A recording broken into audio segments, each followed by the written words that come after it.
কি আজীব হাদিস শুনেন। নবীজি বলেন, হায় বনি আদম, সারাক্ষণ কেবল বলে আমার মাল আমার মাল। দেখছেন গাড়িটা আমার, এই বাড়িটা আমার, এই 10 শতক জমি আমার, এই সোফাগুলো আমার, এই খাট আমার।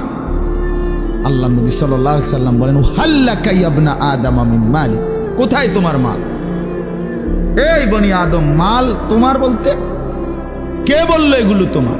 এগুলো যদি তোমারই হয় তো তুমি যেহেতু চিরস্থায়ীভাবে দুনিয়া থেকে কবরের দিকে চলে যাচ্ছ, এগুলোর সাথে নিচ্ছ না কেন? তোমার জিনিস কার জন্য রেখে যাচ্ছ? এই বেটা,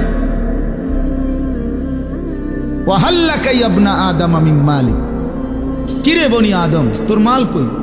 তোর যদি হয় নিচ্ছ না কেন এগুলো? ও মানে মোবাইল আমার, তো আমি এটা নিয়ে যাবো না সাথে এখন, নাকি থুয়ে যাবো? কথা বলেন না কেন? তো তুমি তো দুনিয়া থেকে চলে যাচ্ছ, তো নিচ্ছ না কেন এগুলো? তোমার 10 শতক জায়গা নিবা না? সোফা এগুলো কই রাখা যাচ্ছ? এগুলো নিয়ে যাও, বিল্ডিং নিয়ে যাও। তাইলে দেখে বুঝেই নাও বান্দা, উম্মত তোমার হলো কোত্থেকে? তোমার কেবল 3টা মাল, 3টা জিনিস তোমার।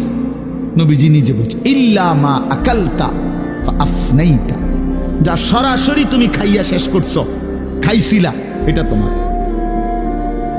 আও লাবিস্তা ফাআবলাইতা, যেটা সরাসরি তুমি গায়ে দিছিলা, পরছিলা, পোশাক তোমার গায়ে, পড়তে পড়তে এডি ফুরান হইছে, সিরিয়ালাইছো, এগুলো তোমার।